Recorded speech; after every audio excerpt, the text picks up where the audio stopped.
Welcome back, ladies and gentlemen. I'm excited to show you some of the changes that we've been making to our beautiful colony Primus. It is humming along now. The first is on the materials study terminal. We put it on a sensor, a timer sensor to be specific. It's set to have a green duration of 1 and a red duration of 150. So what this means, the timer goes around. When it hits the green, it activates this Radbolt generator, fires the Radbolt into the materials study terminal, and then goes back to red so it doesn't continuously fire Radbolts. It's been working well, except for the occasional random Radbolt shooting old Wheeljack into the head. And that's because he may come around here right before it turns green, and if this thing is still too full on Radbolts, he takes a Radbolt to the head. And it does sting. In this case, Elita was the one taking the Radbolts to the head, and as you can see, now Prowl is trying to fix her on up.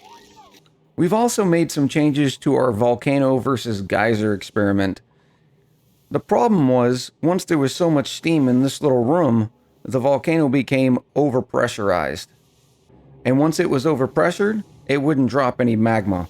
Not helpful. So we've done a couple of things. Because this heat's now going to spill out into this entire room, I think there's going to be a better chance that there may be some steam in here. So I strapped a couple of steam turbines on it just temporarily to see what the effects are. This is just to make sure the steam doesn't get to be too much in here. We haven't done too much. We vacuumed out some of the junk, but you can see it's not sealed off or anything. Remember, we made some changes last time with the position of the hydro sensor to make sure that the cool salt slush geyser can erupt. And it is doing a decent job. You can see it's already reduced the temperature in the tank here to 58 on this side and 64 on this side. We're going to let this run for a little bit longer, kind of see how well of a job it does at cooling this all off. So far though, I think Volcano's winning this competition. Speaking of heat, look at these 11 steam turbines all flushing out some beautiful power. And that's because we finally tapped into the magma biome. This is by far a much simpler process than some of the others you have probably seen. What we did is we came in from the side, put a small little petroleum liquid lock in here, in the same way that we've done with our sort of liquid lock stairs. And it maintains this room as a vacuum. So in other words, none of this heat will be able to transfer back here and then end up turning this petroleum into sour gas. Very important. Once we were here, we put a couple of diamond window tiles in, a mechanized airlock, and then a couple of temperature shift plates. And it's pretty simple. The temperature shift plate takes the heat from the magma, transfers it over to the mechanized airlock, which then transfers it to the window tile. I have a simple thermosensor here that says, hey, if the current temperature in this room is above 175, open this door. And with this being open, that means this is a vacuum, so the heat will not transfer from this temperature shift plate into this window tile. As a quick example, we'll flip it.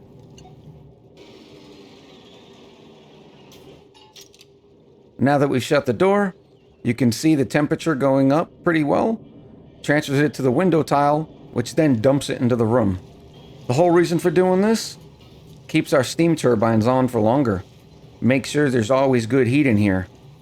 In preparation for when this magma cools into igneous rock, we've set up an additional conveyor loader here in the corner. And this conveyor loader's purpose is that way we can sweep up the igneous rock and then send it through our beautiful conveyor rail system so that it all ends up going straight through these metal tiles, which, as you can see, have recovered nicely and are now sitting at about -5. On the research side of the house, we are just about done. We have just a little bit left of improved hydrocarbon propulsion before we can finally send Elita back up to finish off cryofuel propulsion. It's a big one and takes 400 orbital research. You can see the rest of these took like 30, and then on the next tier 250. So she's going to be up there for a minute to doing the 400. On high velocity destruction, we've already completed the orbital research, so we can knock that out. But all these late game techs require a ton of material science research. And that's the reason why we ended up putting the materials study terminal on a timer. That way, I didn't have to forget and end up missing out on valuable research time. And like I said, occasionally Wheeljack takes a Radbolt to the head, but mostly he's able to use the Radbolts before this thing fires off again. He'll leave the room, it'll shoot, and then he'll come back. But the reason why we're heading towards these late game decks is because I think it's time for us to build some of our beefy rockets. While they're finishing the research, I think it's about time for us to set up a proper metal refinery and industrial area inside of our volcanic sauna. I think this looks like a decent spot. It's close to the entrance, so the dupes will have easy access to it. We're going to build these bad boys out of ceramic. I'm hoping to get 3 in here, and then tie them with some auto sweepers. You'll notice I have airflow tiles here and not mesh tiles. I don't want to take any chance of anything hot falling on this mechanical airlock, and then it's superheating, and then all of a sudden we have sour gas petroleum and huge problems. If we lose this vacuum here, it's going to be a long time before we have the ability to get rid of it, because not even a steel gas pump would be able to put up with the 14 to 1500 degree heat that would be present inside this little chamber. So the last thing we need is molten hot petroleum that is near boiling in the metal refinery, popping and then falling in on this airlock. That would not be a good day. Now we get to add our coolant pipes. I think we'll just bring them up like this. And then sort of circle our way back, and this should be plenty enough time for it to cool down. And when we say cool, we mean, you know, about 175 degrees. For power, we're not going to overthink it. We're just going to go straight to the heavy watt wire, bring it down, and send it over. I also wanted to mention that I had to make some changes to our little liquid storage and retrieval center. I had forgotten to add the second hydro sensor to make sure that the liquid vent turns off, and that way it doesn't keep looping through. The liquid vent hydro sensor is set on under 500, and then the pump is set for above 500. The vent's hydro sensor is actually 1 tire below the pump's. The vent will only open if we get really low on petroleum, and then it'll backfill from this liquid reservoir. The great thing about this system is we can also use it to fill our coolant pipes. We'll fill all 3 metal refineries up with coolant at the same time. This pipe is coming all the way from our petroleum storage. It'll dump petroleum in and across, and then fill up the metal refinery. We don't want to completely fill these, so we'll probably stop after it's got just a little bit into the cooling pipes sitting. Here comes the petroleum now. It won't be too long before we'll be cooking up some beautiful refined metal. Alright, I think this is a decent start to our little industrial area inside the volcanic sauna. Loaded up a couple of storage bins with some common ingredients. The iron ore here, so this metal refinery could make some iron. Then this metal refinery is responsible for infinite steel production. We have the usual suspects: iron, refined carbon, and lime whenever we have it. And then this last little guy here, it's responsible for anything else that we might need. So I have put copper ore in this storage bin and gold in this one. If we need something else in the future, we can throw it in here. We also added a couple of kilns, because everybody loves their kilns, and whenever you need to make some refined carbon or some ceramic, they will be here. So now we can go all the way up here and destroy this. Before I forget, we're finally down at deep freeze temperatures. In between our last episode, I had realized I had forgotten to put insulated tiles around this thing. What was happening is all of the nice chill that was going in here was going out through the sandstone tiles. Insulated tiles fixed that problem right quick. We have finally completed all the research except for cryofuel propulsion, which gives us access to the liquid oxidizer tank and the hydrogen engine. This means it's time to send Alita back to space. Unfortunately, the dupes loaded up entirely too much pickled meal in here. Finally, we do have enough plastic and dirt, and about 27 kilos of oxygen. So how does this happen?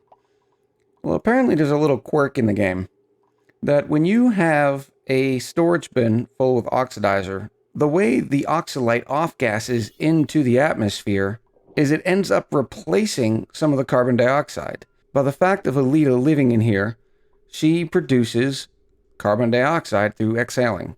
The carbon dioxide comes down to the bottom here, but unfortunately, or fortunately for us in this case, is sometimes when the carbon dioxide goes over to this tile on the storage bin, the oxalate inside ends up overwriting the carbon dioxide. That's why for as long as we've been in here, there's only one random piece of carbon dioxide hanging around. What it also means is it will continuously off-gas more and more because it's ignoring the oxygen pressure that's in the room already. I'm actually hoping that the developers sort of fix this bug or find a mechanism to where it doesn't do this. I think it's kind of exploity. The only reason I end up doing it anyways is because I was going to put oxalate in a storage bin and let it fill this area up anyways. And we're not going to be keeping this rocket, so long-term carbon dioxide is not a problem that we were going to have to begin with.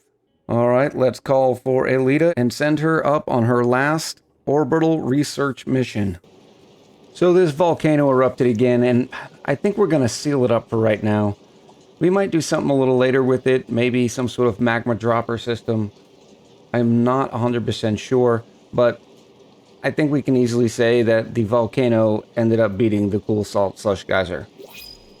The slush geyser has been erupting for about 40 cycles. It has 20 cycles left, and the temperature in here is 82 degrees. So we're going to bring the dupes in once the steam goes away just a smidge, so I don't end up putting steam all through the base, and wall this in. We'll figure out something else to do with it later. I'd love to hear what you think about what you want to see done with this volcano. If you want to do just the standard tamer, we can do that. If you want to see some sort of magna drop system, please let me know in the comments below. Now that we're nearing the end of our research tree, I think it's about time to send out our exploration rocket. This time, we're not going to be using a carbon dioxide engine. This chart here is an easy way to compare and contrast each of the different engines and their types. It's a pretty simple chart. Material is self-explanatory. It's what it takes to actually build the engine. The engine power and burden have to do with its rocket speed. So in order to figure out rocket speed, it's just the engine power divided by the total burden.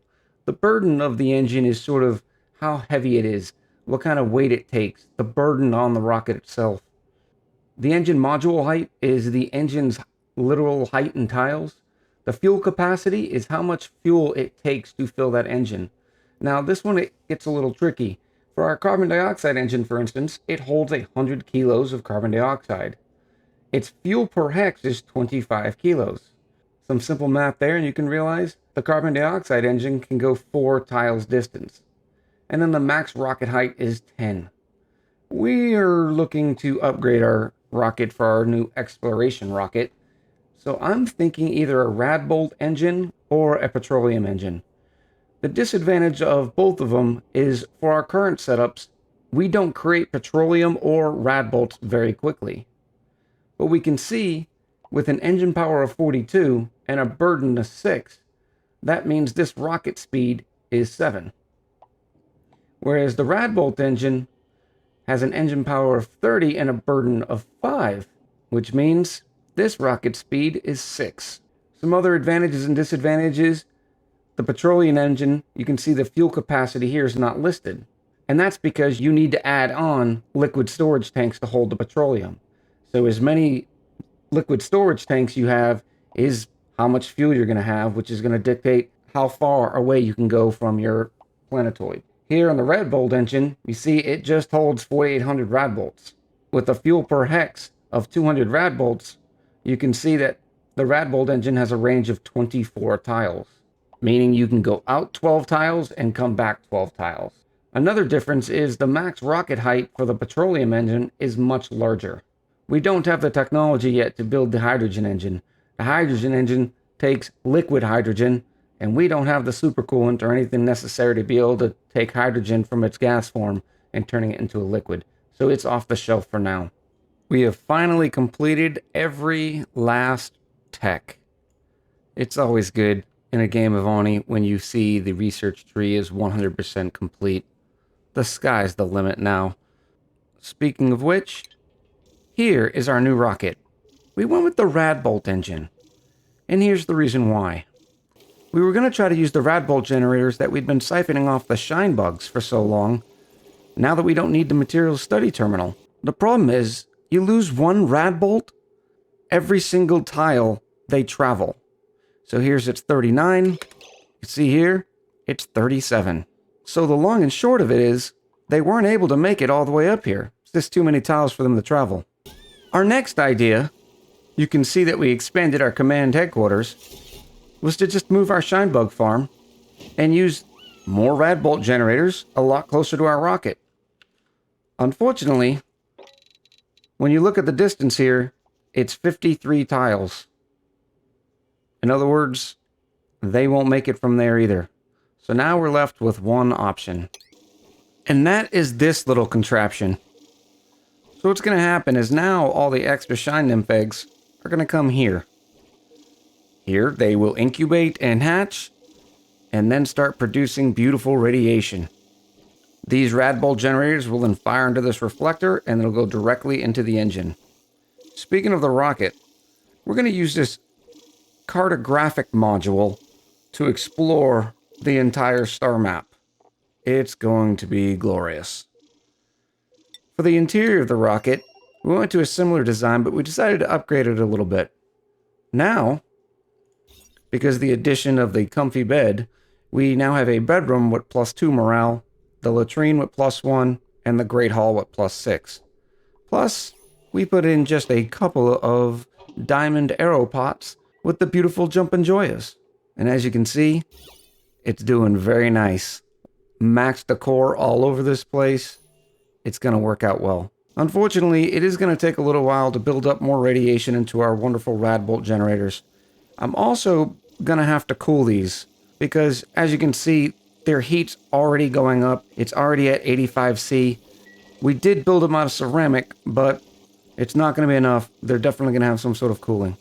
With that, I think we have plenty of footage. Next time, we'll be taking this new rocket, the Venus 5, for a spin across the star map. I had fun. I hope you did too. Talk to you soon.